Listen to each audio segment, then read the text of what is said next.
अस्सलामु अलैकुम वरहमतुल्लाहि वबरकातुहू। अल्हम्दुलिल्लाहि रब्बिल आलमीन वल आक़िबतु लिल मुत्तक़ीन वस्सलातु वस्सलामु अला सय्यिदिल अंबियाइ वल मुरसलीन व अला आलिहि व अस्हाबिहि तय्यिबीन अत्ताहिरीन अम्मा बाद फ़अऊज़ु बिल्लाहि मिनश शैतानिर रजीम बिस्मिल्लाहिर रहमानिर रहीम या अय्युहल्लज़ीना आमनुस्तईनु बिस्सब्रि वस्सलाह इन्नल्लाहा मअस्साबिरीन सदक़ल्लाहुल अज़ीम। बाद तौहीद के मतवालो, कुरान करीम के फ़िदाकारों, शम्मा रिसालत के परवानों, गौस व ख्वाजा व हसनैन करीमैन के चाहने वालों, आइए कुछ कहने और सुनने से पहले हमारी और आपकी सारी कायनात के मरकज़ अक़ीदत आक़ाए नामदार, मक्के के सरदार, मदीने के ताजदार, अल्लाह के हबीब, अम्बिया के ख़तीब, हम गिरतों को उठाने वाले, दुखियों के दामन में सुख डालने वाले, उम्मत के गुनाह जब याद आते हैं तो रातों को उठकर रो रो कर अल्लाह को मनाने वाले, हम मरने के बाद घर वाले, महल्ले वाले, दोस्त अहबाब सब मिलकर हमें ख़बर के अंधेरे गड़े में छोड़कर 40 कदम जाने के बाद वो मदीने से आने वाले, अपने क़दमों से हमारी अंधेरी कब्र को नूर से रोशन करने वाले हुज़ूर अहमद मुज्तबा मोहम्मद मुस्तफ़ा अरवाहुना फ़िदा सल्लल्लाहु ताला अलैहि वालिहि वसल्लम की बारगाह बेकस्मना में झूम झूम कर बाआवाज़ बुलंद दुरूद शरीफ पढ़े। अल्लाहुम्मा सल्लि अला सय्यिदिना मौलाना मुहम्मदिन तिब्बिल क़ुलूबि व दवाइहा व आफ़ियतिल अबदानी व शिफ़ाइहा व नूरिल अबसारी व ज़ियाइहा व अला आलि व अस्हाबि वसल्लम सलातन व सलामन अलैका या रसूल अल्लाह। नबी और आले नबी की बारगाह में एक बार और बाआवाज़ बुलंद दुरूद शरीफ पढ़ लें। अल्लाहुम्मा सल्लि अला सय्यिदिना मौलाना मुहम्मदिन अब्दिका व रसूलिका व सल्लि अलल मुमिनीना वल मुमिनाति वल मुस्लिमीना वल मुस्लिमात सलातन व सलामन अलैका या ज़ीनत अर्शिल्लाह सल्लल्लाहु तआला अलैहि वसल्लम। इश्क की वारफ्तगी में डूब कर दिल की गहराइयों के साथ एक बार और बाआवाज़ बुलंद दुरूद शरीफ पढ़ लें। अल्लाहुम्मा सल्लि अला सय्यिदिना मौलाना मुहम्मदिन मादिनिल जुदी वल करमी वालिहि व बारिक वसल्लिम सलातन व सलामन अलैका या रसूल अल्लाह सलातन व सलामन अलैका या हबीब अल्लाह व अला आलिका व अस्हाबिका या रहमतल लिल आलमीन सल्लल्लाहु तआला अलैहि वसल्लम। अल्लाह रब्बुल इज़्ज़त का हम पर बेपनाह करम और एहसान अज़ीम है कि उसने अपने प्यारे महबूब और महबूबों के सदक़े में हमको फिर से जुमा में जमा होने की तौफ़ीक बख्शी है। हम उसकी बारगाह के शुक्रगुज़ार बंदे बनकर दुआ करें कि या अल्लाह खुतबे रायचूर के सदक़े में, आले रसूल के सदक़े में इसी तरह हमें आने वाला जुमा भी नसीब फरमा और आने वाला साल माह मुहर्रम भी नसीब फरमा, फिर सफ़र का महीना भी हम सबको नसीब फरमा।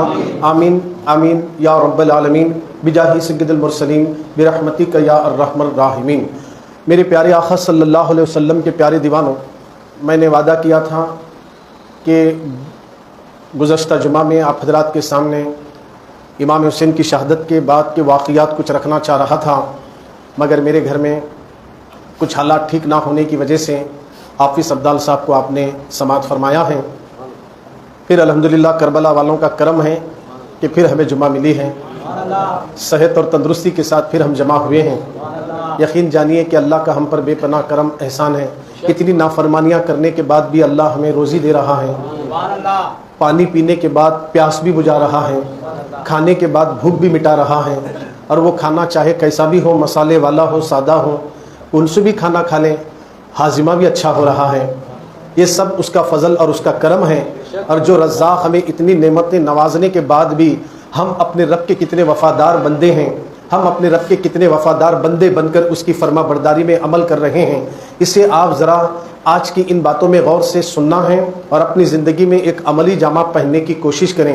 क़ातिलाने हुसैन, मौला हुसैन को कत्ल करने वाले, उनको शहीद करने वाले, उनका अंजाम, उनका हश्र क्या हुआ, ये भी आपके सामने रखूँगा। फ़ैसला आपको करना है। जो लोग कहते हैं कि यजीद हक़ पर था, इनका अंजाम करबला के बाद क्या हुआ, ये अगर आप सुन लेंगे तो पता चलेगा कि कौन हक़ पर है और कौन ना हक़ पर है। ये हमें बोलने की जरूरत नहीं, फैसला आप करेंगे। आइए सरकार मदीना के दीवानों, मौला हुसैन करबला में कोई करामत दिखाए नहीं। करबला के बाद इतनी करामतें जाहिर हुई कि मौला हुसैन सर कटाकर भी सर बुलंद रहा, सर कटाकर भी सर बुलंद रहा, और उस कटे हुए सरे मुबारक को देखकर दूसरे यहूदी लोग कलमा पढ़ के मुसलमान हो गए। यानी यहां से अब करामतों का ज़ुहूर शुरू हो रहा है। मौला इमाम हुसैन रजी अल्लाह ताला अन्हु करबला की सरजमीन पर शहीद होने के बाद, उनको शहादत का जाम नोश करने के बाद, उनको जब बेदर्दी के साथ उन्हें शहीद कर दिया गया, तो उन्होंने तो जन्नत के नौजवानों के सरदार तो है ही हैं। इनकी शहादत होनी वाक़ई था, क्योंकि इनकी पैदाइश के वक्त ही इनके शहादत का चर्चा होने लगा, इसमें कोई दो राय नहीं है। मगर इमाम हुसैन शहीद होने के बाद यजीदों ने जो सोचा था, यजीदों ने जो प्लान बनाया था, यजीदियों ने जो दिलो दिमाग में ख्यालात लाए थे, मगर वो कामयाब नहीं हो सके, नाकाम होते हुए नजर आते हैं। आइए सरकार मदीना के दीवानों, मौला हुसैन रजी अल्लाह ताला अन्हु को अल्लाह ने करामतों से भी नवाजा था, मगर इमाम हुसैन करामत नहीं दिखाए, ज्यादा करामतें नहीं बताए। एक दो करामतें बस इमाम हुसैन की बोल दूंगा। उनकी हयात में जब दुनिया में थे तब की करामतें सुन ले, इसके बाद दुनिया से जाने के बाद की करामतें भी सुने, और उसके बाद इमाम हुसैन को शहीद करने वालों का अंजाम भी सुन ले। आइए सरकार मदीना के दीवानों, मक्का और मदीना के दरमियान में एक मर्तबा मौला हुसैन कुछ सफर कर रहे थे, रास्ते में एक शख्स मिला, उसने अर्ज की, या इमाम आली मकाम, मेरे यहाँ एक कुआं है, मगर पानी बहुत गहराई में है, एक बाल्टी भी पूरी तरीके से सही नहीं भरती और पानी भी खारा है, मैं बहुत परेशान हूं, आप मेरे कुएं के लिए बरकत की दुआ करें। तो मौला हुसैन कुएं के पास नहीं गए, बरकत की दुआ करने के लिए इमाम आली मकाम कुएं करने नहीं गए, बल्कि फरमाते हैं जा उसी कुएं से पानी लेकर आ। जब वो पानी लाया, मौला हुसैन ने उसी पानी को अपने मुंह में रखा और दोबारा उसी बाल्टी में कुल्ली करते हैं, फरमाते अब ले जाकर इसे कुएं में डाल देना। जब वो बाल्टी ले जाकर कुएं में डाल दिया तो सारा जो गहराई में पानी था भरकर ऊपर आने लगता है, कुआं उभर कर आ जाता है। अल्लाह अकबर। पहले तो पानी खारा था, मगर मौला हुसैन ने क्या कुल्ली फरमाया, पानी भी मीठा नजर आ रहा है। इमाम हुसैन रजी अल्लाह तआला अन्हु की एक करामत है कि आपने जिस कुएं के पानी को अपने मुंह में लेकर कुल्ली कर दे तो वो कुएं का पानी भी मीठा हो जाए, और साथ ही साथ जो गहराई में था पानी वो ऊपर आकर बता रहा है। मौला हुसैन मजबूर नहीं है, मौला हुसैन लाचार नहीं है, अल्लाह ने हुसैन को इख्तियारात अता कर दिए हैं। अल्लाह ने हुसैन को यह पावर दिया है कि वो अगर चाहे ठोकर मारे तो भी चश्मे जारी हो जाते हैं। मौला हुसैन को अल्लाह ने करामतों से नवाजा है। ऐ सरकार मदीना के दीवानों, इसी तरह करबला के मैदान में जिस तरफ इमाम हुसैन के खैमे लगे थे, एक साइड इमाम हसन और इमाम हुसैन के खैमे हैं, और जो खैमे होते थे ना उसके अंदर पिंडाल डाले जाते थे, गुलामों का पिंडाल अलग, शादीशुदा लोगों का पिंडाल अलग। मैं आपको समझाने के लिए समझा रहा हूं, अहले बैत के घराने वालों का पिंडाल अलग। इस तरह अलग अलग खैमे लगाए जाते थे। खैमों के अतराफ में यानी पीछे खंदक खोदी गई थी, बहुत गहरी खंदक खोदी गई, इसलिए कहीं दुश्मन पीछे से हमला ना करे, हम अगर इधर मुकाबला करें तो कहीं दुश्मन पीछे से ना आए। पीछे खंदक खोदी गई ताकि कोई आ ना सके। सिर्फ खंदक खोदी नहीं गई, उसी खंदक के अंदर इतनी बड़ी खंदक खोदने के बाद लकड़ियां लाकर डाले और उसमें आग लगा दिए, और आग लगी चारों तरफ खैमे के। और खैमे के चारों तरफ आग क्यों लगाई गई? इसलिए कि कोई जालिम पीछे से हमला ना करे, कोई दुश्मन पीछे से हमला ना करे। आग लगाने के बाद यजीदियों के लश्कर में से एक शख्स आता है घोड़े पर सवार होकर, इमाम हुसैन के मद्दे मुकाबले में आया और कहने लगा, ऐ हुसैन, क्या तुम क़यामत में दोज़ख की आग से पहले दुनिया ही में आग लगा लिए हो? तुम्हें यह आग में डाला जाएगा। मौला हुसैन से जब उसने यह जुमला कहा, हुसैन को जलाल आ गया, इमाम आली मकाम को जलाल आ गया। तू मुझे आग की बात करता है, तू मुझे आग की बात करता है, सुन, अल्लाह तुझे इसी आग में डालेगा और तू जहन्नम में जाएगा। इतना कहना था, ये जिस घोड़े पर बैठकर आया था उस घोड़े ने बिचकना शुरू कर दिया। वो घोड़े से नीचे गिरा तो नीचे नहीं गिरा, बल्कि उसकी टांग उस घोड़े के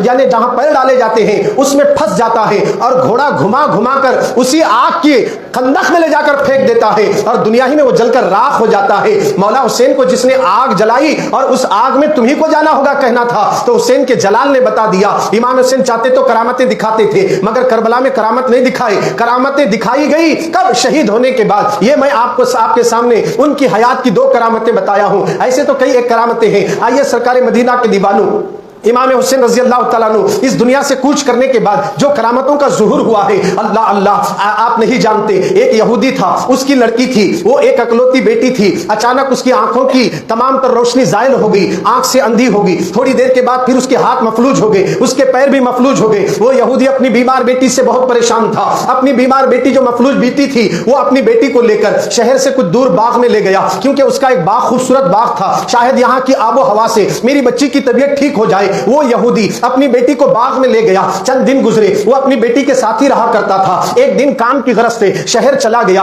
और जैसे ही वो शहर लौटा, शहर गया तो शहर जाने के बाद काम करके वापस लौटने में ताखिर होगी, रात ज्यादा होगी, तो वो शहर में ही रात गुजारा। मगर उसकी एक बेटी जो बाग में थी वो तन्हा अकेली थी, आंख से अंधी थी, पैर से माजूर थी, हाथ से लूजी थी। अल्लाह अकबर, यानी ढांचा ही ढांचा था। अब उसने क्या देखा, अंधों के लिए तो रात और दिन दोनों एक सा होते हैं, मगर वो जिस बाग में थी उस बाग के अंदर एक कबूतर आया जिसके बदन पर खून लगा हुआ है। वो कबूतर एक दरख्त की टहनी पर बैठा है और वो रो रहा है। उसके रोने की आवाज को लड़की सुनने के बाद घसीटते हुए वो जहां से रोने की आवाज आ रही है उस दरख्त की टहनी के नीचे पहुंची। जब उसके रोने के दर्द भरी आवाज को उस लड़की ने सुना, उसकी आंखों में भी आंसू आ गए। वो फितरतन अपनी निगाहों को ऊपर उठाती है, इस तरह देखने लगी तो जहां परिंदा बैठा था उसके बदन पर खून था। जैसे ही उसने निगाह ऊपर करना था, उस परिंदे के पर से खून का एक टिपका निकला और सीधा उसकी आंखों पे गिरा। आंख में रोशनी आ जाती है, आंख में नूर आ जाता है। जैसे आंख में नूर आना था, ये हैरान हो गई, अपने हाथ को आगे बढ़ाती है। खून का दूसरा खतरा गिरता है, वो हाथ पे मलते ही हाथ दुरुस्त हो जाता है। दूसरा खतरा खून पे हाथ पे गिरता है, खून का, वो हाथ पे मलते हाथ ठीक होता है। पैरों पे गिरा, पैरों को मला, पैर ठीक हो गए। लड़की कूदने लग जाती है, खुशी से झूमने लग जाती है। सुबह होने के बाद जब उसका बाप घर आया, यानी बाग आया, तो देखा कि मेरी बाग में कौन लड़की है जो चल रही है, फिर रही है। वो हैरान हुआ तो कहा कि तू कौन है? तो लड़की ने कहा मैं तो आपकी बेटी हूं। अरे मेरी बेटी तो चल नहीं सकती थी, मेरी बेटी तो देख नहीं सकती थी, मेरी बेटी के हाथ तो नहीं थे, मगर तू ये कमाल कैसे हुआ? तो कहा कि मैं ही आपकी बेटी हूं। दरअसल बात ये है, अब्बा आओ मेरे साथ। वो करीब ले जाती है। ये परिंदे को देखो, पता नहीं ये परिंदा कहां से आया, ये रो रहा है, इसके बदन का एक एक खतरा खून का जो मेरे ऊपर गिरा है, इसकी वजह से अल्लाह ने मेरी आंखों में रोशनी आ गई, मेरे हाथ और पैर ठीक हो गए। इस बात को सुनने के बाद बाप बेहोश हो गया। होश आने के बाद वो रोते हुए उस परिंदे से मुखातिब हुआ, ऐ परिंदे ये तो बता, ये खून कहां का है और तू कहां से आ रहा है? अल्लाह ने परिंदे को बोलने की ताकत दी और इसे सुनने की ताकत दी। वो परिंदा कहता है सुनो कि हम हमारे साथियों के साथ सख्त गर्मी में 10 मुहर्रम की तारीख को हम अपने घोंसलों से निकलकर हम जंगल की तरफ दाना चुनने के लिए जा रहे थे। गर्मी बहुत थी, हवाएं बहुत गर्म चल रही थी। हम अपना सफर आगे नहीं बढ़ाए बल्कि वापस आकर हम दरख्त के साये में बैठ गए। अचानक एक आवाज आई, ऐ परिंदों, इस वक्त करबला में इमाम हुसैन शहीद हो गए और तुम्हें खाने की फिक्र लगी है। इस वक्त आसमान खून आलूद हो गया, जमीन रो रही है, आसमान रो रहा है। परिंदा कहता है एक आवाज जब हमें आई उसी वक्त हम वहां से उड़े, करबला पहुंचे तो हमने देखा मौला हुसैन शहीद हो गए। करबला की सरजमीन पर इमाम हुसैन के बदन से खून बह रहा था और मैं वहां उड़ता हुआ सीधा मौला हुसैन के पास पहुंचा। परिंदा रो रहा है, वो कहता मैं रोने लगा, रोते रोते अपने सर को झुकाकर मैंने इमाम हुसैन के बदन को चिमटा रहा। अल्लाह अकबर, ये खून किसी और का नहीं है बल्कि मौला हुसैन का खून है। अब जब हुसैन के खून के खतरे में इतना पावर है कि जिसके पैर खत्म हो गए वो खून का खतरा उसके पैरों में ताकत बख्श रहा है, आंखों में रोशनी दे रहा है, हाथों में कुव्वत दे रहा है। तो वो कहना ही था, वो यहूदी कहने लगा अगर ये बात सच है, हुसैन भी सच्चे है, हुसैन का नाना भी सच्चा है, मुझे अभी इसी वक्त कलमा पढ़ के मुसलमान बनना है। फौरन वो और अपनी पूरी फैमिली के साथ ला इलाहा इल्लल्लाह मुहम्मद रसूलुल्लाह कलमा पढ़ के मुसलमान हो जाता है। इमाम हुसैन के जब खून के खतरों में यह पावर है, जिसके घर में बीमार कोई मफलूज पड़ा है वो परेशान है कि कौन सा डॉक्टर ऐसा हो जो जल्द से जल्द मेरे बाप को ठीक करे, मेरे बच्चों को ठीक करे, मेरी माँ को ठीक करे। अरे जहां जिसका कोई इलाज नहीं होता है वो आले रसूल के दर पे वो इलाज होता है। जहां डॉक्टरों की डॉक्टरियत खत्म होती है, हकीमों की हिकमत खत्म होती है, जहां तबीबों की तबीयत खत्म हो जाती है वहां आले रसूल के घर से शुरू होती है। उनकी ठोकरों से मुर्दे भी जिंदा होते हैं। अल्लाह ने ये पावर आले रसूल को अता कर दिया है। आज हम उसी हुसैन की याद में, आज उसी हुसैन की याद में हम जुमा में मस्जिद लोहारवाड़ी में आकर यह साबित करते हैं हम यजीद के चाहने वाले नहीं, हुसैन के चाहने वाले हैं, हम रसूल के चाहने वाले हैं, हम आले रसूल के चाहने वाले हैं। यह मौला हुसैन की करामत है। अल्लाह अकबर। इतना ही नहीं, फरमाया गया मुल्क शाम की तरफ जब इनके सरे मुबारक को ले जाया जा रहा था, मुल्क शाम से पहले एक हिरान नामी शहर है और वहां पर एक ऊपर किला था। उस किले में एक यहूदी रहता था जिसका नाम याहिया था। वो इनका इस्तकबाल करने के लिए अपने किले से बाहर आकर जब मंजर देखा तो वहां उसने देखा नेजों पर सरे हैं। अल्लाह अकबर। उन सरों में से सबसे आगे इमाम हुसैन का सर था। उसने उस सरे मुबारक को गौर से देखा तो सरे मुबारक से लेकर आसमान तक नूर बरस रहा है। ये मंजर वो यहूदी याहिया नामी शख्स ने देखा। बिल्कुल जब इमाम हुसैन के सर मुबारक के करीब आया तो मौला हुसैन के होठ हिल रहे थे। अपने कान करीब ले गया तो हुसैन कुरान की तिलावत कर रहे हैं। हुसैन तिलावत कुरान कर रहे हैं और जैसे इमाम हुसैन की तिलावत करदा कुरान को सुना तो उसने पूछा ये सर किसका है? यजीदियों ने कहा ये सर हुसैन का है। अच्छा हुसैन किसके बेटे हैं? कहा मौला अली के बेटे हैं। अच्छा अली किसके दामाद हैं? कहा मोहम्मद के दामाद हैं। और इतना कहने के बाद कहा अगर ये बात है तो हुसैन सच्चे हैं, हुसैन का दीन सच्चा है, मौला हुसैन हक पर है। उसी वक्त उसने वहीं पर बुलंद आवाज से उन यजीदियों के सामने कलमा शहादत पढ़ के मुसलमान हो जाता है। और जैसे इस्लाम कबूल किया उसने कलमा पढ़ के मुसलमान होने के बाद अपने सर से पगड़ी को उतारा। बहुत बड़ी पगड़ी थी मगर उसने अपनी पगड़ी को उतार कर टुकड़े किया और जिनके यहाँ कपड़े फटे थे उनको वो पगड़ी के टुकड़े निकाल कर दिया कि आप इसे अपने इस्तेमाल में रख ले। 1000 दिरहम लाया। कहा कि इमाम ज़ैनुल आबिदीन से कहता है। ये कौन है इमाम ज़ैनुल आबिदीन? मौला हुसैन के बेटे हैं। अल्लाह अकबर। उनसे कहता है ये दिरहम रखो आपके पास, आपके खर्च में रखो। यजीदियों ने देखा ये क्या कर रहे हो? हम जिनको मारकर उनको तकलीफें देकर लेकर आए हैं और तुम उन्हें पैसे देते हो, उन्हें रकम दे रहे हो और तुम कपड़े फराम कर रहे हो, मैं तुम्हें कत्ल कर दूंगा। तो उस शख्स ने कहा कत्ल की धमकी किसे दे रहा है? जानता है अगर इस तरह तू अपनी आवाज को बुलंद कर देगा तो मैं तेरा सर उड़ा दूंगा। उसी वक्त जंग छिड़ जाती है और फौरन वो याहिया नामी शख्स ने तलवारें मंगाई। उसी वक्त 10 से 12 यजीदियों को जहन्नम रसीद कर दिया और खुद भी शहीद हो जाता है। अल्लाह की राह में शहीद हो गया।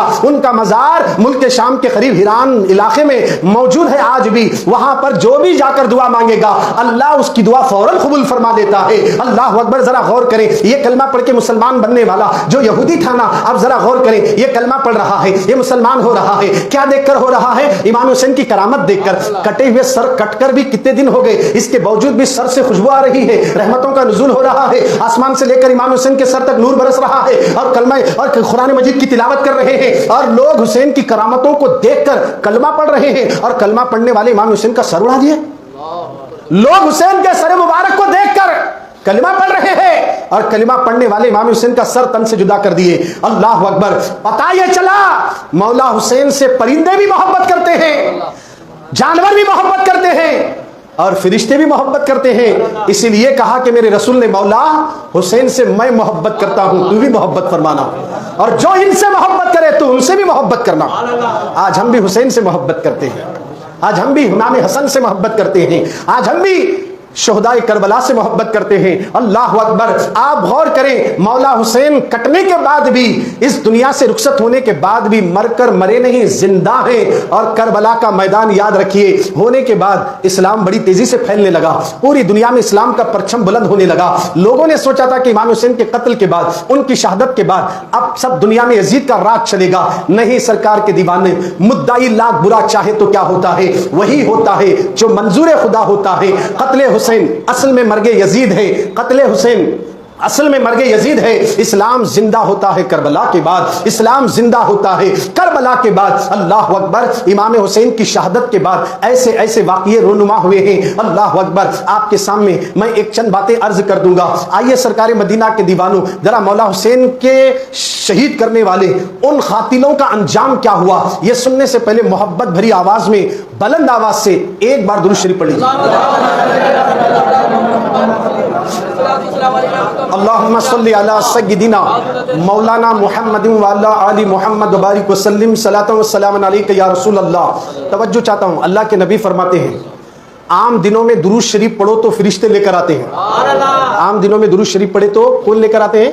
फरिश्ते। अच्छा, जो फरिश्ते दुरूद लेकर जाते हैं, अगर आप इरादा करें कि मैं 100 मरतबा दुरूद पढ़ूंगा तो आप पूरा 100 पढ़े तक फरिश्ता नहीं बढ़ता, एक पढ़े एक ले गया पहुंचाता फिर आकर बढ़ता। तुम्हें अल्लाहुम्मा सल्ली अला मुहम्मद बोले दोबारा बोले तक वो मदीना जाको आता है। और मोहब्बत से बोलो, आपके बाजू में से मदीने तक फरिश्ते के कितने चक्कर हो गए? 100 चक्कर हो जाएंगे। आप एक बार पूरा 100 पढ़ रहा हूं, नहीं 100 पढ़ने के बाद लेको जाता हूं, ऐसा नहीं है। आप एक बार दुरूद पढ़े ले गया पहुंचा देता है। फरिश्ते की जब ये स्पीड है, फरिश्ता इतनी तेजी से मदीना जाता है। और ऐसा नहीं जाता, बल्कि हदीस में आया है वो उड़ते हुए जाएगा और जाते जाते सीधा नहीं जाता, समंदरों में दरख्तों को, परिंदों को, पहाड़ों की चट्टानों को टकराते हुए कहता है फलां बिन फलां ने मेरे नबी पर दुरूद भेजा है और मैं वो दुरूद मदीना ले जा रहा हूं। तो वो सारे जमीन में ऐलान करते हुए जाता है, वो लोहारवाड़ी में बैठकर दुरूद पढ़ने वालों, अगरचे हम मदीने से दूर है, मदीना हमसे दूर नहीं है, आज भी फरिश्ते यहां से दुरूद वहां पहुंचाते हैं। मेरे नबी ने कह दिया है तुम दुरूद चाहे कहीं भी बैठ मगर जुमा के दिन जो दुरूद पढ़ते मैं खुद सुनता हूँ, हमारे नबी सुनते हैं। तो जरा एक बार पढ़ो दुरूद शरीफ। अल्लाहुम्मा सल्ली अला सय्यिदिना मौलाना मुहम्मद व अला आलि मुहम्मद व बारिक व सल्लिम सलातन व सलाम अलैका या रसूल अल्लाह। ये दुरूद शरीफ है। देखो लोगों, क़यामत की हौलनाकियों से, दर्दनाक अज़ाबों से, वहाँ की गर्मी से, वहाँ की प्यास से, हर चीज से बचाने वाली शक्ति और ताकत किसी में अल्लाह ने रखा है तो दुरूद पाक में रखा है। दुरूद पाक में रखा है। और ये दुरूद पढ़ने का शऊर किसके अंदर पैदा होगा? जिसके दिल में माँ से ज्यादा, बाप से ज्यादा, बीवी से ज्यादा, औलाद से ज्यादा, दौलत से ज्यादा, वतन से ज्यादा, हत्ता कि तेरी जान से ज्यादा नबी से मोहब्बत कर दिल में, तो फिर दुरूद के अल्फाज जुबान से निकलते हैं। इसलिए सारी मोहब्बतें खत्म हो जाती है, मुस्तफा की मोहब्बत खत्म नहीं होती। नबी की मोहब्बत कब्र में भी काम आती है। और इसी मोहब्बत की बुनियाद पर इंशाअल्लाह जिसके दिल में इसके रसूल का चिराग जितना जलता रहेगा, उसे जहन्नम की आग भी नहीं जला सकती है। इसलिए इसके दिल में वो इश्क की आग लगी है कि खुद दोज़ख की आग ठंडी पड़ जाती है। इसलिए हम दुरूद कसरत से पढ़ते हैं। हमें मरने के बाद याद रखना, जिस बेटे के लिए हम पसीना बहा रहे हैं, ये बेटा मरने के बाद हमारे डॉक्यूमेंट चेक करेगा, हमारी प्रॉपर्टियां चेक करेगा, हमारी खबर में आकर बैठता नहीं, हमारी खबर के पास चिराग नहीं जलाएगा, हमारी बच्चियां नहीं आएगी, हमारी औलादें नहीं आएगी, हमारी बीवियां नहीं आएंगी, हमारे दोस्त नहीं आएंगे, मदीने से मुस्तफा जरूर आएंगे। अरे जो नबी हमारी खबर में आएंगे उन पर दुरूद नहीं तो किन पर पड़ेगा? आओ आज से तय करो, मैं नबी के नाम पर चूमूंगा भी और दुरूद भी पढ़ूंगा और बता दूंगा मैं दुनिया का गुलाम नहीं, मुस्तफा का गुलाम हूं। और जब मुस्तफा का गुलाम बन जाएगा तो गुलामी रसूल में याद रखना इतना मुकाम बुलंद हो जाता है। यही मोहब्बत रसूल थी जो बिलाल को काबे की छत पर चढ़ा दी। यही मोहब्बत रसूल थी जो बिलाल को काबे की छत पर चढ़ा दी। अपने नबी से सबसे ज्यादा मोहब्बत करो। मौला हुसैन के चाहने वालों, इमाम हुसैन रजी अल्लाह तआला अन्हु के वाक़ियात तो बेशुमार है। अब आइए मैं आपके सामने एक वाक़िया अर्ज कर दूं। हारून रशीद, खलीफा हारून रशीद अपने दरबार में बैठे थे, मजमा कसीर था। वजीर को बुलाते हैं, वजीर से कहते हैं ऐ वजीर जाओ, हमारे शहर में कोई ऐसा आलिम है तो उसे मेरे सामने लाना जिसने अपने माते की आंखों से कोई ऐसा दर्दनाक वाकया देखा होगा, तो उसको मेरे पास लेकर आओ ताकि मैं उससे सुनना चाहता हूं। वजीर वहां से खलीफा हारून रशीद के दरबार से निकला, तलाश करने लगा, कोई आलिम नहीं मिला। उसके जहन में एक बात आई, फलाने जगह एक आलिमा है, फलाने जगह एक आरिफा है, फलाने जगह एक जाहिदा है, फलाने जगह एक आबिदा है, चलो उसके पास पहुंचेंगे। उस खातून के पास पहुंचा, उसने कहा क्या तुमने किसी ऐसे शख्स को देखा है जो ऐसा आलिम हो, जो अपनी माते की आंखों से कोई दर्दनाक हादिसा देखा हो, कोई ऐसा वाकया उसके सामने पेश आया हो, तो आप बताइए आपकी नजरों में कोई है? तो उस आरिफा और आलिमा ने कहा, वो खातून थी, वो आरिफा व आलिमा ने कहा यहां से कुछ दूर जाने के बाद एक गांव मिलेगा, वहां एक शख्स है, उससे पूछो वो बता देगा।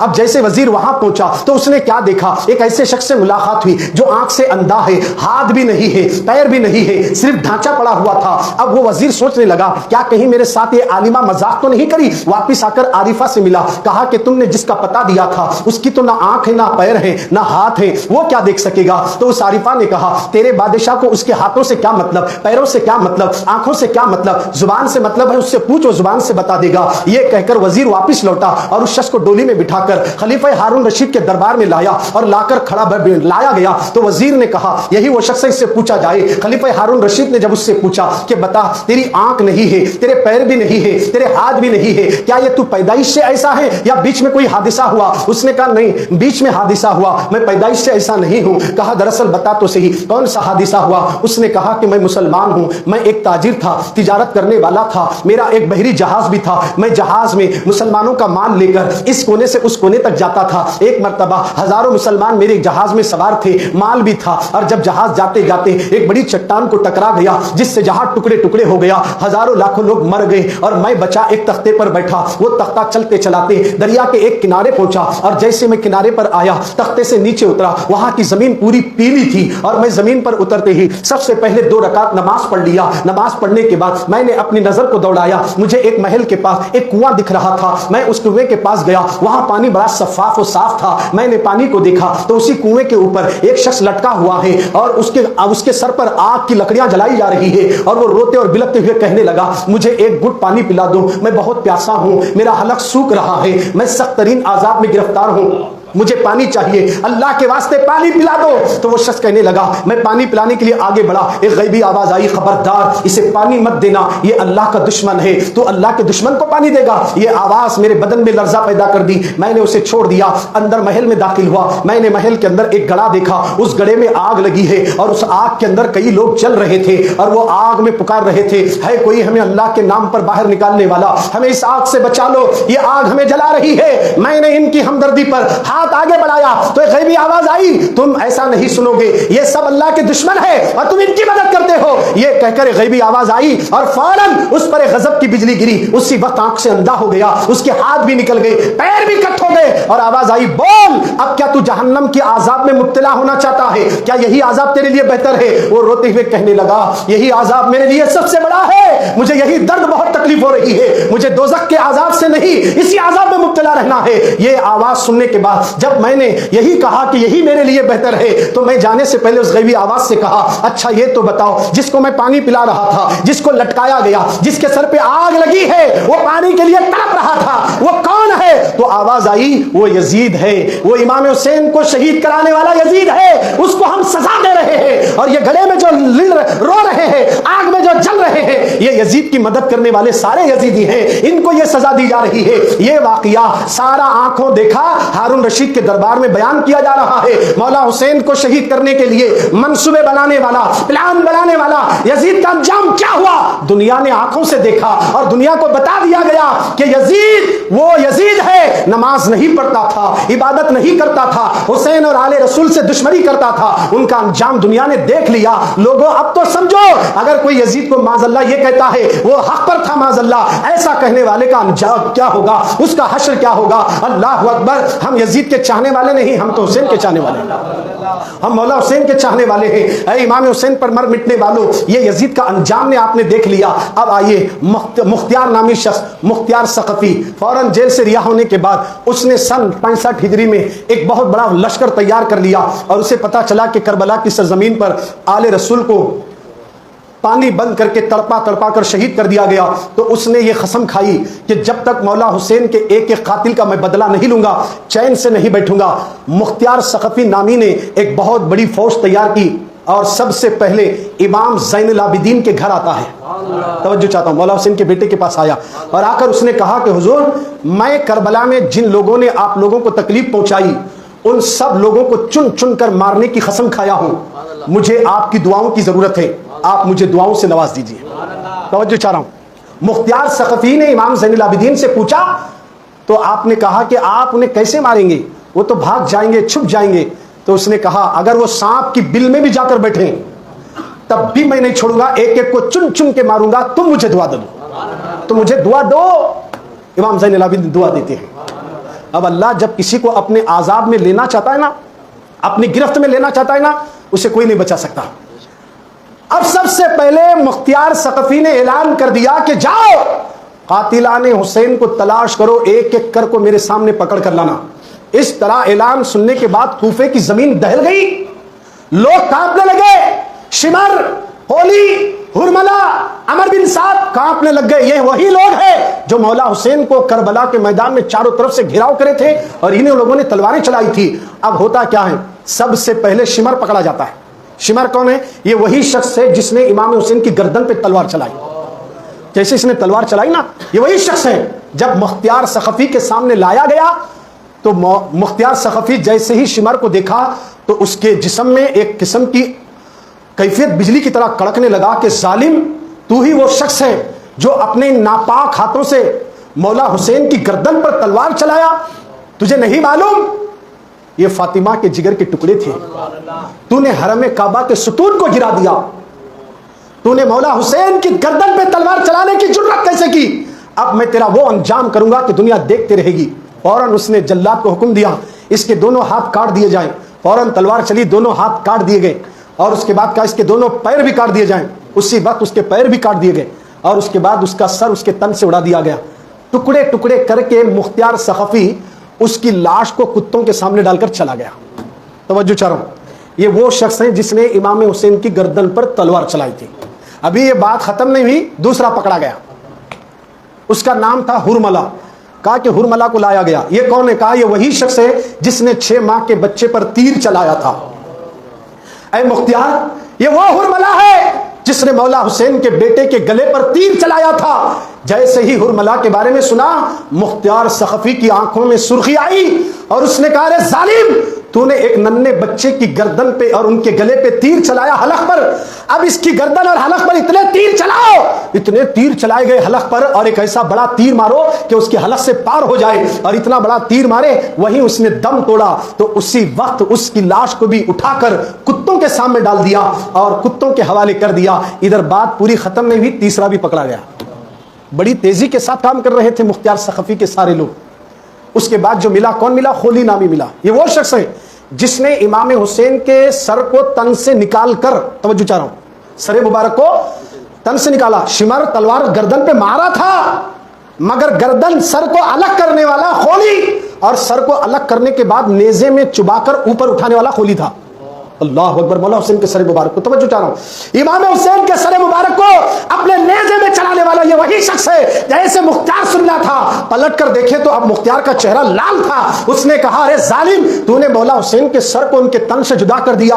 ये वो सर था जिसको मेरे नबी ने चूमा था, ये वो सर था जिसको रसूलुल्लाह ने बोसा दिया, उनकी गर्दन को चूमा है, और तूने उनके सर को तन से जुदा कर दिया। तेरा अंजाम बड़ा भयानक होगा। अभी बात चल ही रही थी, इसका बेटा पकड़ा गया, इसका एक बेटा था वो भी पकड़ा गया जो यजीदियों की मदद कर रहा था। पकड़ कर लाए, कहा कि मुख्तियार सखफी से कहने लगे कि हमने उसके बेटे को पकड़ कर लाए, तो कहा कि पहले इसे बाद में मारेंगे, पहले इसके बेटे का काम करेंगे। बाप के सामने तलवार को निकाला, कहा कि ये तेरा बेटा है जो करबला में यजीदियों का साथ दे रहा था, इमाम हुसैन की मुखालिफत में खड़ा था, अब इसका सर तन से जुदा कर दूंगा। फौरन बाप के सामने बेटे का सर उड़ा दिया गया। चीखने लगा, चिल्लाने लगा, खोली रोने लगा, मुख्तियार, मेरे सामने मेरे बेटे को मार दिया तूने। कहा कि मेरा कसूर क्या है? इब्ने जियाद और यजीद ने जो कहा था मैंने वो करा है, मैंने उनके हुक्म पर किया है। इतना सुनने के बाद कहा, जालिम, तेरे बेटे के कटने का तुझे इतना दर्द हुआ, तुझे उस वक्त दर्द नहीं हुआ जब मौला हुसैन का बेटा उनके बाहों में दम तोड़ रहा था, उनके हाथों में दम तोड़ रहा था, उनके जवान बेटे अली अकबर शहीद हो गए, इमाम कासिम शहीद हो गए, उनके सर तन से जुदा करते वक्त तुझे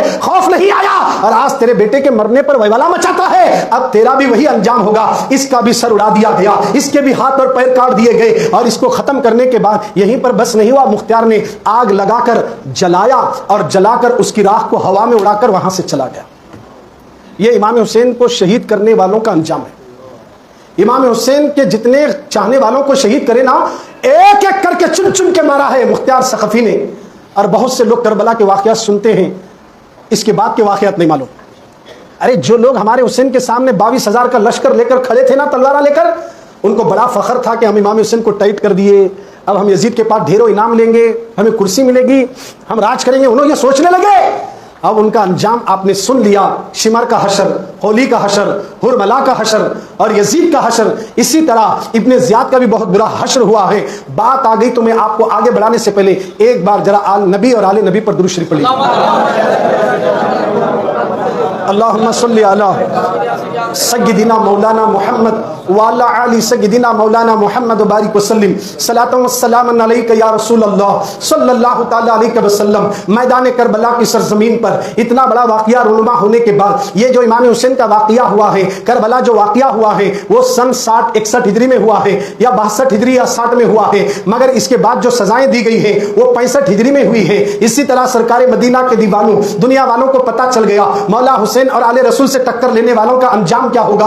आज दुनिया जिस यजीद को हक परस्त कहने वाली, हक पर रहने बोलने वाली जमातें जो है, कुछ लोग कहते हैं कि यजीद हक पर था, इमाम हुसैन को मानना चाहिए था, कॉम्प्रोमाइज कर लेना चाहिए था, लड़ने की क्या जरूरत थी, मौला हुसैन क्यों लड़े, किस लिए लड़े, इसकी वजह क्या है, मैं आपके सामने रख दूं ताकि आपको आने वाले तमाम हालात को सुनने के बाद बातें समझ में आएगी। यजीद को इसलिए अमीर नहीं माने, यजीद को इसलिए बड़ा नहीं माने, यजीद को इसलिए लीडर नहीं माने क्योंकि यजीद शराबी था, यजीद बेनमाजी था, यजीद दाढ़ी मुंडा था, यजीद गाने गाने वाला था, यजीद गाना सुनने वाला था, यजीद जिना करने वाला था, यजीद नशाबाजी करने वाला था, यजीद बेअदब था, बड़ों का अदब नहीं करता था, बच्चों पर रहम नहीं करता था, जुल्म किया करता था, सारी बुराइयां करता था। इसलिए मौला हुसैन ने तय कर लिया बेनमाजी मुसलमानों का अमीर नहीं हो सकता, शराबी मुसलमानों का अमीर नहीं हो सकता, जानी मुसलमानों का अमीर नहीं हो सकता, नचनियों को नचाने वाला अमीर नहीं हो सकता है। सारी बुराइयां यजीद में हुसैन ने देखी है, इसलिए इमाम हुसैन ने तय कर लिया मैं सर भी कटा दूंगा, औलाद को भी कुर्बान कर दूंगा, मगर नाना के दीन को बर्बाद होते हुए मैं नहीं देख सकता, शरीयत के अंदर दरार नहीं देख सकता, शरीयत की मुखालिफत नहीं देख सकता, लिहाजा अपना सर तो कटा सकता हो, अपना सर बातिल के आगे झुका नहीं सकता। आज यजीद के अंदर जितनी बुराइयां थी, क्या आज मुसलमानों में वो बुराइयां नहीं है? आज जिनाओं के अड्डे मुसलमानों से आबाद है, आज शराब के अड्डों पर मुसलमान है, आज जुओं के अड्डे पर मुसलमान है, आज चरस गांजों के महफिलों में मुसलमान है, आज दादागिरी में, गुंडागिरी में, चाकू छुरी चलाने में, आज बुराई के मामले में, डीजे लगाकर नाचने में मुसलमान, अय्याशी करने में मुसलमान, ताशबाजी खेलने में मुसलमान, पत्ते खेलने में मुसलमान, टिकटॉक में मुसलमान, पबजी में मुसलमान, लड़कियों को घूरने में मुसलमान। मुसलमानों, जो बुराइयां यजीद में थी, आज वो बुराइयां हमारे माशरे में भी आ चुकी है। इन बुराइयों को खत्म करना हुसैन का तरीका है और बुराइयों को लॉन्च करना यजीदों का तरीका है। छोड़ दो बुराई करना, नमाज की पाबंदी करके हुसैन के नाना की आंखों को ठंडक पहुंचाओ, हुसैन के नाना की आंखों को ठंडक पहुंचाओ। इसलिए कि नमाज इंसान को नाचने से रोकती है, नचाने से रोकती है, बुराई करने से रोकती है, मां की नाफरमानी से रोकती है, बदकिरदारी से रोकती है, बेहयाई से रोकती है। नमाज को अल्लाह ने यह पावर दिया है कि नमाज हर बुराई से नमाजी को बचाकर मौला से मिलाती है। इसलिए नमाज की पाबंदी आज नौजवानों में जरूरी है। जैसे कि हमारे रैचूर में खुतबे रैचूर का उर्स, इस शहर रैचूर में कितना भी हम अल्लाह का शुक्र अदा करें कम है। 553 साल हो गए खुतबे रैचूर की मजार आज भी जगमगा रही है। मोहब्बत से सब मिलकर बोलो। देखिए लोगों, मरना एक दिन बरहक है, मरना जरूरी है। हम चाहे कितना भी बचना चाहे नहीं बच सकते। वक्त आने के बाद जाना तो है। जाने के बाद दो चीजें साथ आती, अच्छा बुरा। क्या आता है? अच्छा बुरा दो। सुभान अल्लाह बोलना अच्छा है, और जब ये अच्छा है तो फिर डरना कैसा? एक बार मोहब्बत से बोलो। यही तो खबर में काम आने वाला है। मुंह मूछ लेकर बैठे तो काम नहीं आता। मुंह खोलो, खबर में जन्नत की खिड़की खुल जाएगी। आपने देखा होगा, अगर आप कोई कमरा ऐसा बनाए जिसमें खिड़की भी नहीं है, क्या भी नहीं है, तो क्या बोलेंगे? क्या दम घुट को मरना? क्या अंदर बोलते खिड़की तो होना ना, कम से कम खिड़की रखो, कुछ तो भी हवा चलने दो बोलते। मगर खबर में कोई खिड़की नहीं होगी। मगर खिड़की बनाने की ताकत यहाँ तो तुम्हारे में है। किसी लेबर को लाकर तोड़े, लेकर आकर खिड़की रख दिए, हवा आ रही है। वहाँ किसी लेबर की जरूरत नहीं, सुभान अल्लाह की जरूरत है। ये सुभान अल्लाह कट करके जन्नत की हवा मंगाता है। अल्हम्दुलिल्लाह, ये नेकी तुम्हारी खबर के अंदर जन्नत की खिड़कियां खुलने वाली है। नेकी का काम है हमारी खबर को जन्नत के बागों में से बाग बनाना है। तो ये सबसे बड़ा अच्छा काम है। हमारे रैचूर में खुतबे रैचूर है। शमशी आलम बाबा 553 साल हो गए उनका आज उर्से शरीफ हो रहा है। आज भी मज़ार मुबारक जगमगा रही है। हजरत खुतबे रैचूर के अतराफ इतना बड़ा खबरस्तान है, इतना बड़ा खबरस्तान है। किसी खबर के पास किसी का दिल नहीं लगता जितना दिल खुतबे रैचूर के नहीं लगता है। हालांकि वो भी मज़ार है, ये भी मज़ार है, वो भी खबर है, ये भी खबर है, वो भी मरने वाले मरे हैं, ये भी दुनिया से जाने वाले जा चुके हैं। मगर यहाँ बैठे तो सुकून है, वहां बैठे तो बेचैनी है। ये फर्क क्यों है? ये फर्क क्यों है? ये दो खबरों में फर्क क्यों है? हम यहाँ से चलते चलाते अबू ता खादरी की दरगाह को गए। पुरावली बाबा बोलते ना, रेल पटरी के पास है। उनके पीछे देखो एक बड़ा खबरस्तान है, वहां भी खबरें बहुत है। लोग वहां हाथ नहीं फैलाते, पूरी खबरों के पास जाकर अबू ता खादरी के नहीं फैलाते। हालांकि वहां भी खबरें हैं, वहां क्यों नहीं जाते, यहाँ क्यों जाते? इसी तरह शेख मियाँ बाबा के नहीं जाओ, वहां भी एक बहुत बड़ा खबरस्तान है। तवज्जो चाहता हूं, इतने खबरें हैं, किसी खबर के पास लोगों का जम्मे गफीर नहीं है। मगर शेख मियाँ बाबा कितनी बुलंदी पर भी हो, गुलामाने वली छोड़ेगा नहीं, वहां जाकर बैठ रहा है। उतरने से पहले उसकी मुराद भी पूरी हो रही है। आखिर उस खबर में क्या है, इस खबर में क्या है, उस खबर में क्या है, इस खबर में क्या है, उस खबर में क्या है, इस खबर में क्या है। इसी तरह अगर हम चलते चलाते गए ना, मदीना तक गए ना, मस्जिद नबवी के पास भी जन्नत अल बकी है, वहां भी सरकार का रोजा है, पीछे भी खबरें हैं। मगर जो सुकून मदीने में मिल रहा है, जो सुकून आका के रोजे के सामने मिल रहा है, वो आम खबरों के पास नहीं मिलता। आखिर ये राज क्या है? खबरें तो बहुत है, मगर हर खबर के पास कोई बैठता नहीं, हर खबर के पास कोई जाता नहीं, हर खबर के पास कोई चादर चढ़ाता नहीं, हर खबर के पास कोई फूल डालता नहीं। मगर क्या बात है, खुतबे रैचूर की मजार करें, हजारों की तादाद में लोग आ रहे हैं और अपनी मुरादें मांग कर ले जा रहे हैं। अब ये फलसफा मैं आज नहीं खोलूंगा, आने वाली जुमा को हजरत की दरगाह में बयान है। अरे मोहब्बत से बोलो। हजरत बोले लोहारवाड़ी में कब तक करोगे, हमारे पास आ जाओ। अब जिसको जो आना है, इरादे तो रोज बनते हैं मगर खुतबे रैचूर वही जाते हैं। इरादे तो रोज बनते हैं मगर टूट जाते हैं। खुतबे रैचूर वही जाते हैं जिन्हें शमशी आलम बुलाते हैं। तो ये उनका करम हम पर हो गया है। अब वो वहां बुला लिए तो एक दिन मदीना भी बुला देंगे। जाओ नाना की बारगाह में भी हाजिरी देकर आओ, क्योंकि मिल नहीं सकता उनका वसीला छोड़कर, मिल नहीं सकता खुदा उनका वसीला छोड़कर, गैर मुमकिन है कि चढ़िए छत पर जीना छोड़कर, जब तक ना लोगे आसरा औलिया अल्लाह का, सख्त मुश्किल है पता मिलना रसूलुल्लाह का, सख्त मुश्किल है पता मिलना रसूलुल्लाह का। लोगों इंशाअल्लाह ये खबरों के फलसफे, वो कब्र और ये कब्र क्या फ़र्क है, ये आपके सामने रखूंगा। और एक बात, राज की बात बता दूं, सन 1372 हिजरी 27 जमादिल ऊला में सरजमीन रैचूर पर एक ऐसा वाक़या पेश आया, बहुत कम लोगों को मालूम है। वो कौन सा वाक़या है वो भी इंशाअल्लाह वहीं बोलूँगा, क्योंकि उन्हीं से रिलेटेड है, उन्हीं से वाक़या निस्बत है, उन्हीं की बारगाह से ताल्लुक़ है ये वाक़या। सन 1372 हिजरी का वाक़या जो हमारे शहर रैचूर में हुआ है। और वो वाक़या क्या हुआ है ये आपको अगर सुनना है तो आने वाली जुमा इंशाअल्लाह हमारा खिताब कुतुब रैचूर की बारगाह में जो मस्जिद शमसिया है वहाँ के सज्जादा नशीन हजरतुल अल्लामा मौलाना अशाह अशरफ रज़ा साहब क़िबला मुतवल्ली बारगाह कुतुब रैचूर की जानिब से हमें इजाज़त मिली। इंशाअल्लाह वहाँ जुमा में आपको हमारे इस खिताब में कुतुब रैचूर के हालात और उनकी करामतें रखी जाएगी और वहाँ आपके सामने, आप लोगों के सामने इन फलसफों को खोला जाएगा। आम खबर और वो खबर में फर्क कितना है, हम चादर दूसरी खबरों पर क्यों नहीं चढ़ाते, खुद माँ की खबर पर बेटा नहीं चढ़ाता, बाप की खबर पर बेटा नहीं चढ़ाता, हालांकि माँ बाप का मकाम तो इतना बुलंद और बाला है। अगर कोई माँ बाप को नाराज करके खुतबे रैचूर की चौखट पे पड़ा रहे, जिंदगी भर पड़ा रहे, माँ बाप को नाराज करके उसे जन्नत नहीं मिल सकती है। अगर जन्नत लेना है माँ बाप को राजी करना है और माँ बाप को राजी करे तो जन्नत मिलती। उनकी खबर पर चादर नहीं चढ़ाते, उनकी खबर पर बड़े बड़े फूल नहीं चढ़ते, मगर खुतबे रैचूर की बारगाह में चादर क्यों चढ़ रही है। अल्लाह अकबर, ये फलसफा इंशाअल्लाह आने वाली जुमा को खोला जाएगा। इसी तरह औलिया अल्लाह मरते नहीं है, मरकर मिट्टी में मिलते नहीं है, बल्कि वो जिंदा रहते हैं, वो खबरों में जिंदा रहते हैं, बल्कि खबर में नहीं। बंदा नवाज गेसू दराज बुलंद परवाज ने बता दिया, औरंगजेब जैसी हस्ती जब बंदा नवाज की दरगाह में आकर एक बार सलाम करे जवाब नहीं आया, दो बार सलाम करे जवाब नहीं आया, तीसरी बार सलाम करे जवाब भी आया और उसके बाद ये भी बता दिया हर वक्त सलाम ना किया करो, तुम्हें क्या पता कि अंदर वाला किस वक्त कहां जाता है। जब तुम सलाम कर रहे थे मैं तो काबे में मौजूद था, खाने काबा में था। अल्लाह अकबर। औरंगजेब अल्लाह वालों से बातें करते थे, अल्लाह वालों की बातें सुनते भी थे। औरंगजेब मजार से कलाम भी करते थे। अंदर से आवाज आई मैं काबे में था तो जानुए अदब होकर बोले नीस्त काबा दरदकन जुस दरगाहे गेसू दराज, नीस्त काबा दरदकन दरगाहे गेसू दराज, नीस्त काबा दरदकन जुस दरगाहे गेसू दराज, बादशाह दीन और दुनिया ता अबद बंदा नवाज। ये दक्कन का काबा है बंदा नवाज का आस्थाना, उनका आस्थाना दक्कन का काबा है। क्यों क्यों कहा औरंगजेब ने? ये अगर सुने ना अहले हदीस वाले तबलीग वाले नीचे से ऊपर पकता हूं, क्या आप बंदा नवाज कहते? अल्लाह नवाजने वाला, इन्हों कैसा नवाजते? इनको क्या मालूम अल्लाह इनको कितना इख्तियार दिया है। अगली जुमा तशरीफ लाइए, आने वाली जुमा तशरीफ लाइए। इनके इख्तियारात क्या है, इनका पावर क्या है, ये कुरान और हदीस की रोशनी में बताया जाएगा। कुरान और हदीस की रोशनी में इंशाअल्लाह आने वाली जुमा को 12:30 बजे कुतुब रैचूर की बारगाह में पीछे जो मस्जिद शमसिया है वहां 12:30 बजे पहुंच जाएं, फिर तो वारे ही न्यारे हो जाएंगे। उस बारगाह में अब इस वक्त गौसे आजम भी मौजूद है। बड़े बड़े अल्लाह वाले उर्स के मौके पर हाजिर होते हैं, उनका मामला अलग है। गरीब नवाज भी हैं, उनके सारे पीर मुर्शिदीन उनके आबो अजदा मौजूद हैं। एक की भी अगर नजर पड़ी ना, वो हमें नजर नहीं आ रहे मगर वो हमें देख रहे हैं। हमारी नजरों में ये कमाल नहीं है क्योंकि हम तो यूट्यूब देखते हैं, हम तो बेहयाई के मनाजिर देखते हैं, हमारी आंखें गंदी हो गई। इसको पाक करो तब जाकर ये गैबी चीजें नजर आती हैं।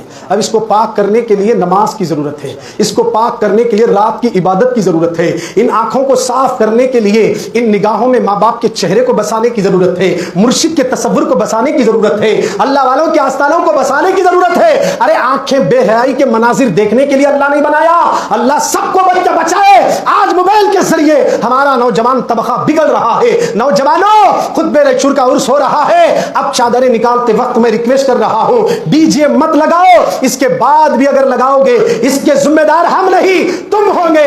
क़यामत में तुम्हें जवाब देना होगा। मेरे नौजवान भाई, 60-60 हजार डीजे के लिए खर्च करने वालों, हरियाणा की सरजमीन पर हमारे मुस्लिम भाइयों के घरों को बुलडोजरों से गिराया गया। वो बेघर होकर आसमान के नीचे बैठे रो रहे हैं। हमारी बहनों की असमतें लूटी गई, उनके दुपट्टे सीने से निकाले गए। अल्लाह ने तुम्हें दौलत दी और तुम डीजे में खर्च करके बर्बाद कर रहे हो। खुदारा यही पैसा गरीबों में मदद करो। चाहे मणिपुर के अंदर जो वाकया हुआ, वो चाहे मुसलमान हो या गैर मुस्लिम, जिस पर भी जुल्म और बर्बरियत ढाई गई है, उन मजलूमों की मदद करो। वो चाहे सेकुलर हिंदू हो या मुसलमान हो, जिस पर जुल्म ढाया गया, जिसका घर लूटा गया, जिसकी इज्जतें लूटी गई है, उसको अपना कपड़ा उड़ाओ, उसके तन पर चादर उड़ाओ। खुतबे रसूल को खुश करना है, उनके नाना की उम्मत का दिल जीतो। जो उनके नाना की उम्मत का दिल जीतेगा, खुतबे रसूल क़यामत में नाना को बोलकर जन्नत में ले जाएंगे, जन्नत में ले जाएंगे। इसलिए हमेशा हुजूर अपनी उम्मत की फिक्र करते थे, ऐ अल्लाह मेरी उम्मत को बख्श दे। आज ये उम्मत न जाने पूरे इंडिया के अंदर जितने स्टेट हैं, उन स्टेटों के अंदर कितने शहर हैं, उन शहरों में कहां कहां आग लगी, मुझसे ज्यादा आप जानते हैं। कहां कहां जुल्म हो रहा है, मुझसे ज्यादा आप जानते हैं। ये कर्नाटक पर अल्लाह वालों का खास करम है, जो यहां से वो लोग सीट से निकल गए जो हमारी अजान पर बात करते थे, सर दर्द की बात करते थे, तेलेवानी की बात करते थे, बहरा बोलते थे, क्या क्या बोलते थे। इन सारे इन अल्फाजों को सुनने से अल्लाह ने हम सबको बचा लिया। और आज हमें चाहिए कि इसमें खुशी में नाच गानों की महफिलें ना सजाएं, शुक्राने के तौर पे नमाज पढ़ के 2024 की तैयारी करके बताओ, ताकि आने वाले दिनों में यह साबित कर दें, जब कौम मुस्लिम और सेकुलर हिंदू भाई एक प्लेटफॉर्म पे आता है तो दुनिया का तख्ता भी पलटा सकता है, दुनिया का तख्ता भी पलटा सकता है। हमें यह इख्तियार है, इस इख्तियार को बाकी रखना है। एक हो जाओ, बुराइयों से तौबा करो, डीजे लगाना बंद कर दो। इससे अल्लाह और उसके रसूल नाराज होते हैं। जो रसूलुल्लाह नाराज होने वाला काम करेगा, अल्लाह नाराज होने वाले का काम करेगा, उसका अंजाम क्या होगा? मुसलमानों, एक दिन मरना जरूर है, ये जवानी बाकी नहीं रहती। आज जो जवान जवान बच्चे ऐसी ऐसी कटिंग बनाकर डीजे में नाचने वाले इतने चिकारी पुट्टे रहते हैं, लंबे लंबे सिगरेट पकड़कर, मुंह में गैस का तेल लेकर, पेट्रोल लेकर आग फूकने वालों, ये शैतानों का तरीका है, ये शरअंगेजों का तरीका है। और हमारे लोग खड़े होकर देखते हैं सड़कों पर, ऐसी चीज लाने वालों को देखो भी मत, ताकि उनको खुद पता चले यार हम इतना नाच लेते गए तो कोई देखने को तैयार नहीं। उनको खुद एहसास हो, और ये एहसास एक दिन उनको इस चीज को छुड़ाने पर मजबूर कर देगा। मेरे भाई, इनको चंदा मत देना। ये चंदा मांगने के लिए आए चादर के लिए, चादर निकालना अच्छी बात है, मगर चंदा करके नहीं। जिसके घर में परेशानी है वो 200 रुपए की भी चादर ले जाओ, मेरे शम्स आलम मना नहीं करते। वो 200 की लाने वाले 200 क्यों लाया? अरे दुखियों को सुख तो खुतबे रसूल देते हैं, क्योंकि उनका आस्ताना ही ऐसा है। लोगों, जो सुकून हमें खुतबे रसूल की चौखट पर मिलता है, तलाश करो। कोई ऐसा दर है तो लाकर बताओ जहां चैन मिलता हो। अभी भी जाकर देखो शम्स आलम बाबा के दरबार में, जैसे मजार पे नजर पड़ी, ऐसा लगता आंखों से आंसू निकल पड़ते हैं, दिल रोता है, माइल होता है। हुजूर हम पर नजरे करम कर दीजिए। उनके लिए कोई बड़ी बात नहीं, आंखें तो शम्स आलम की है, देखना खुदा का है, कान तो शम्स आलम के हैं, सुनना खुदा का है, जुबान तो शम्स आलम की है, बोलना खुदा का है, हाथ तो शम्स आलम के हैं, पकड़ना खुदा का है, पैर तो शम्स आलम के हैं, चलना खुदा का है। एक बार कहना आपको आपके नाना का वास्ता, हुजूर नजरे करम फरमा दीजिए, मैं बहुत गरीब हूं, मुझे इतनी दौलत दो जितनी मैं रख सकूं, मेरी तमाम परेशानियां दूर कर दो। अगर ये वहां ठहर कर दिल से बोले ना, हजरत की नजर पड़ेगी, तकदीर बदल जाएगी। अब कहने वाले हजार कहते नहीं नहीं, अल्लाह से मांगना। हम अल्लाह से मांगने की ताकत नहीं रख सकते, क्योंकि हमने अल्लाह की बहुत नाफरमानी की, दाढ़ी मुंडाकर नाराज कर दिया, फजर छोड़कर नाराज कर दिया, नवाफिल छोड़कर नाराज कर दिया, माँ का दिल दुखाकर नाराज कर दिया, और अल्लाह से मांगने चले। अल्लाह से मांगने के लिए सारी पाबंदियां हैं, मगर वली अल्लाह से मांगने के लिए पाबंदियां नहीं है। नाक में नेट निकले, आंख में पीप या पीप भी निकले, या कुछ भी निकले, कान से आंख से जो भी गंदगी निकले, मगर खुतबे रसूल झिड़क कर नहीं भेजते। मगर अल्लाह के दरबार में आना तो पाक साफ आना पड़ेगा। वली की चौकट पे जाकर रो लेते, पर जा कपड़े भी सही नहीं है, तो हजरत की नजर पड़ी ना, पता नहीं कौन किसकी शक्ल में आएगा, क्या देकर जाता ये पता भी नहीं चलता। ऐसी करामतें तो गरीब नवाज के पास रोज होती है, अजमेर में रोज होती है, और अजमेर में रोज लोगों ने देखा भी है। ऐसी ऐसी करामतें जाहिर हुई है। अल्लाह वालों को मामूली मत समझना। अल्लाह वाले हर बुरे आदमी को अपने गले से लगाते इसलिए ताकि आज नहीं तो कल तौबा कर लेगा, आज नहीं तो कल तौबा कर लेगा। मगर याद रखना, ऐसी भी बुराई से मुराद वो नहीं है जो डीजे लगाने वाला बुरा। याद रखिए, जानकर बुराई करना अलग है, ना जानकर करना अलग है। अब ये चादर ले जाते वक्त जो तमाशा बना रहे ना, ये तो खुलेआम नजर आ रहा है, ये तो इस्लाम में इसकी इजाजत नहीं है। अकीदत और मोहब्बत है, चादर लो, उस चादर को लपटो, घड़ी करो, अपने सर पे रखो, अपने दिल में ख्यालात लेकर आओ। क्या ख्यालात लाना? मारिफत का खजाना लूटने के लिए खुतबे रसूल जा रहा हूं, मारिफत इलाही लेने के लिए, इल्म लेने के लिए, नजरे करम लेने के लिए, हाथ में पावर लेने के लिए। उनका करम हो जाए तो कोई बड़ी बात नहीं। इंशाअल्लाह आने वाली जुमा को आपके सामने जो लोग ये शुक्र कुछ बात में अल्लाह वालों से कैसा मांगना, वही डायरेक्ट अल्लाह से मांगना, मगर इन्हों बोल रहे अल्लाह वालों से मांगो। कैसा मांगना कुरान और हदीस से बताया जाएगा, दूसरे पारे में है, उसके हवाले से मैं आपके सामने रखूंगा। आने वाली जुमा इंशाअल्लाह ज्यादा से ज्यादा तादाद में आप वहां शिरकत करना है।